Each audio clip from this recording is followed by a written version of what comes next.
கிறிஸ்து அவர் மேலே நம்முடைய எல்லா கவலைகளையும் நம்ம வைத்து விடும்போது ஆண்டவராகிய தேவன் நம்முடைய கவலைகளை நீக்கி நமக்கு இளைப்பாறுதலை நிச்சயமாக தருவார். கர்த்தருக்கு மகிமை உண்டாகட்டும்.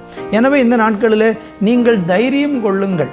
எபிரேயர் 13:6 சொல்லுகிறது, அதனாலே நாம் தைரியம் கொண்டு கர்த்தர் எனக்கு சகாயர், நான் பயப்படேன், மனுஷன் எனக்கு என்ன செய்வான் என்று சொல்லலாமே என்று சொல்லப்பட்டிருக்கிறது.